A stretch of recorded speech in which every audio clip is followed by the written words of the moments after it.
হুমায়ুন কবির তিনি ভোট দিয়েছেন। আসুন এবার সেই ছবি আপনাদেরকে দেখাই। এবং এই মুহূর্তে কিন্তু যথেষ্ট আলোচিত, যথেষ্ট গুরুত্বপূর্ণ একজন ব্যক্তি এই ভোটের হুমায়ুন কবির, তিনি ভোট দিয়েছেন। আসুন সেই ভিডিওটা আপনাদের দেখাই।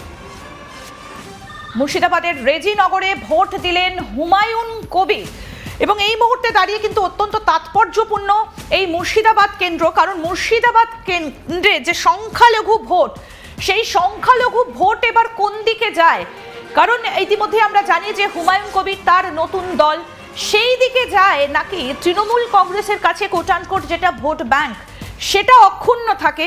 এই মুহূর্তে দাঁড়িয়ে কিন্তু অত্যন্ত তাৎপর্যপূর্ণ এই মুর্শিদাবাদ।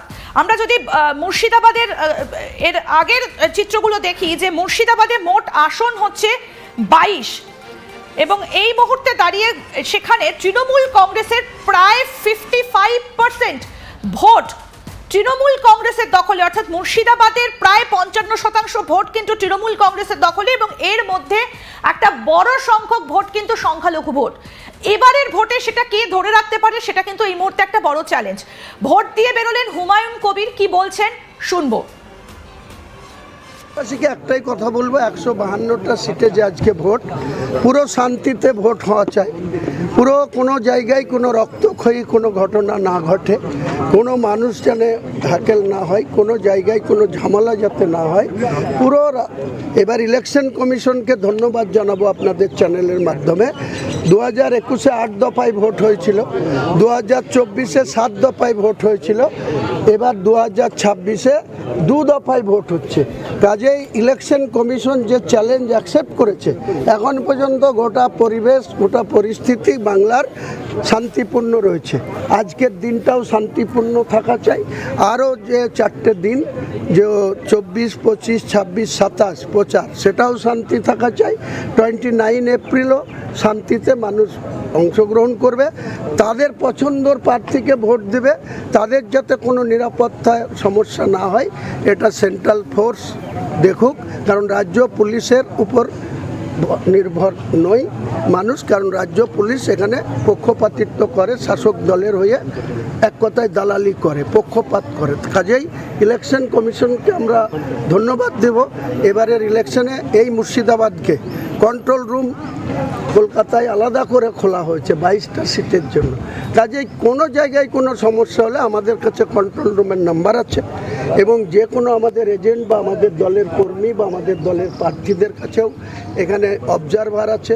নিজের নিজের বিধানসভায় police observer, general observer, financial observer, তাদের সঙ্গে যোগাযোগ। সর্বোপরি জেলার এসপি, বিভিন্ন থানার ওসিরা, তারা যাতে শান্তিতে মানুষকে ভোটে অংশগ্রহণ করতে দেয়। কালকে আপনার ভাইকে অ্যারেস্ট করেছে। হ্যাঁ, এটা নোংরামি। আর কি করবে, একটা ভোট দিতে দিল না, তাকে আটকালো। কবে নাকি কোন মহিলা সে এখানে এসে থাকতো, ইয়ং ছেলে, তাকে অনেকবার নিষেধ করেছিলাম যাদের এইরকম পরিবেশে তাদের সঙ্গে কথা না বলা, না মিশা, কিন্তু কবে করে রেখেছে 164। আমি কালকে যখন এখান থেকে অ্যারেস্ট করে আমি সঙ্গে সঙ্গে এসপিকে ফোন করি। এসপি আমাকে বলে যে রিকোয়েস্ট করবেন না, কারণ এর বিরুদ্ধে একজন মহিলা 164 আলাম, সেটা কবে করেছে? উনি বলছে 15 দিন আগে। আলাম, তখন কেন স্টেপ নেননি? কালকে ভোট, আজকে কেন তাকে অ্যারেস্ট করা হলো? এটা নোংরামি করবেন না। আমি কালকে ভোট, এসবের জবাব আমি শক্তিপুর থানাকে দেব। কালকে ভোট পিসফুল হোক, তারপরে আমি শক্তিপুর থানাকে দেবো। নোংরামি এখানে অনেক ক্রিমিনাল ঘুরে বেড়ায়, তাদের অ্যারেস্ট করে না। গিয়াস বলে একটা ছেলে বিদুপাড়ার, তার বিরুদ্ধে কোনো কমপ্লেন নাই, তাকে শুধু আমাদের হয়ে ভোট করছে বলে তাকে নিয়ে গিয়ে থানায় বসিয়ে রেখেছে, ডিটেন করেছে। এসব করে কোথায় কোথায় যাবেন?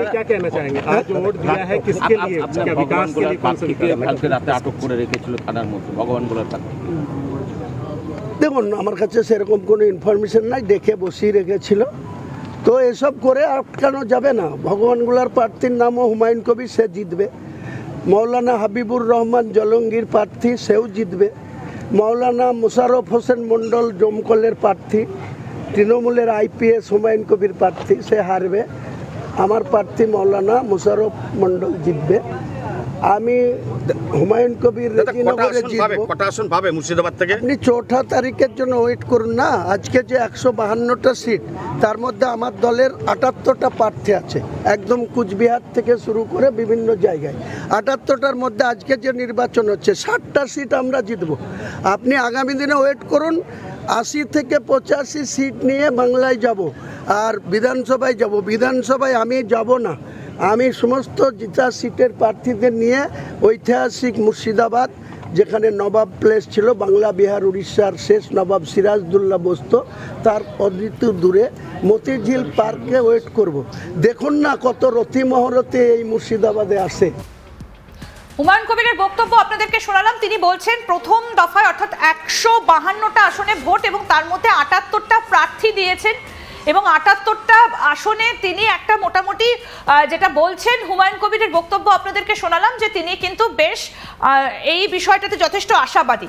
আমি রাজা গোপাল বাবু আপনার কাছে এখানটাতে যাব যে মুর্শিদাবাদে 22টা আসন এবং তার মধ্যে 54.5%।